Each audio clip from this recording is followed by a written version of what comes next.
Hey everybody, today we're going to do a quick video. I just want to show some weekends what I go through. My phone will ring. Sometimes I try not to work on weekends, but in my neighborhood right now there's a lot of stuff going on. They're digging on a couple different lots, and one woman's hired. She asked me if I was interested, and I really wasn't. There was some pretty big oak on it that were leaning different ways and whatnot. So she had a tree company come in and work there for like a week. She didn't feel she got a good deal from him, so she hired a landscape guy that does tree work. And again, I wasn't interested. It's a lot that's been for sale in here for a long time. It's a big hole. No one's ever wanted to deal with it. I also think you're going to have a little bit of upset neighbors on either side. So I just didn't want nothing to do with it. So where it's a big hole, these guys are basically cutting the stuff up and they're cutting it down. The original tree guy cut the stuff down, chipped it up, really cleaned up his mess real well, took the firewood or whatever that was there. The second guy cut some stuff down, and I mean, I think it ended up being 2 or 3 cords of wood probably by the time I got it out of there.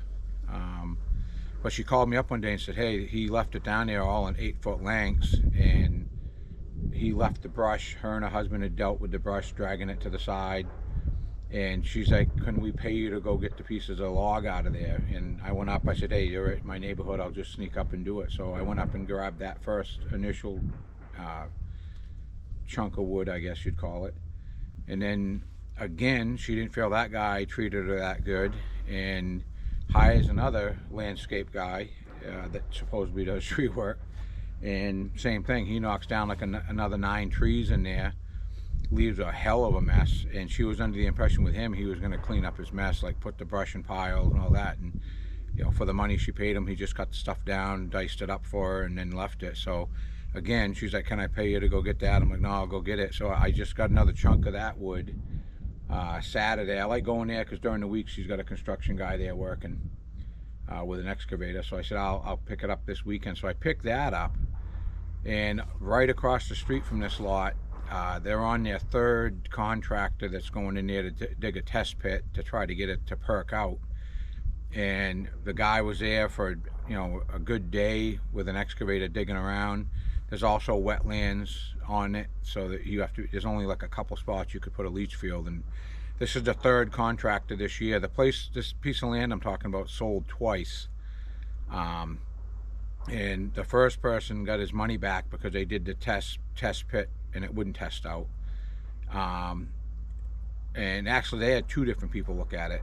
And one guy didn't even unload his machine. He walked the lot. I don't know how we could figure that out, but he walked the lot and see what the other guy did and said, I'm not even going to unload my equipment. He said, with the wetlands that are approaching all over the place on it, and what looks like someone's doing some digging out there before me, I'm going to say it's an unbuildable lot. So again, it sold, and it sold for less money than the first guy, which I think if I was the guy buying it for 10 grand less than a guy did 8 weeks before he bought it, I think I would have been a little suspicious there was something up. But he just had a contractor there, and they did a bunch of digging and just came up with a bunch of boulders. And again, after he dug them out, he piled them up. He goes, hey, if you want those, you can have them. And that lot's right across from my daughter's lot, and she's been looking to, you know, big boulders to do a rock wall out near the road. So she took what she wanted, and I'll show you the pile. That's why I'm doing this video. But I just want to show some weekends aren't like others. And again, I don't like working my weekend. I normally split wood. Like you'll see this pile here. On a Saturday or Sunday morning, I'll normally come up and split, you know, a decent chunk of wood. I just enjoy doing it, and right now I have an abundance of it. Everybody keeps giving me wood. I've had the most wood given to me the last few weeks, and I think the last 2 years. But I'll walk up here and I'll show you the boulders I got. And again, this is probably a 1/5 of a mile from my house, so it's not a big deal to run a machine down. My daughter and son-in-law used my loader because the stuff they were grabbing was real big boulders. I went up with the excavator and I grabbed all this. But That doesn't look like a lot of stuff to a big contractor, but a lot of money sitting there for me. I get a phone call once in a while where someone wants to plug up a right-of-way or block a trail system because snowmobiles go out and make a hell of a mess out there. 2 or 3 times a year where I just need boulders to go out and dump. Some of these weren't bad, but where they were right up the road, I grabbed them. And like I said, just some nice stuff. Just some nice square edge. Some of it's crap, but like, again, I use it. But I just thought I'd show this. So that only took me probably a little over 2 hours by the time I walked the machine up the road and went up with the dump truck. But again, that's reality. That's probably as far as me selling that to a customer to block a trail system off, or even using it for a rock wall, or retaining wall, depending on what I'm doing. But that's an easy $2,500 worth of rock to me. That was off one site, and I'll walk up here and show you. And again, the other lot was so close, I just put the grapple bucket on my 2501, went up the road and grabbed all these. The first chunk of wood I got out of there was kind of difficult because they hadn't stumped it yet. So I was worried about where I was going, and I actually did take a tire off the rim. It didn't hurt the tire, I just had to go home and remount it. But most of this is oak too, and I mean, a couple of those could be saw logs. To me it's firewood because I got a bunch of oak cut ahead as far as the lumber goes. But I mean, there's well more than a quarter wood there, without even thinking about it. I got probably, that last time I went there, this isn't all of it, I've already diced up some of the small stuff, but there are a couple cords of wood anyways between this and the other stuff I already went through.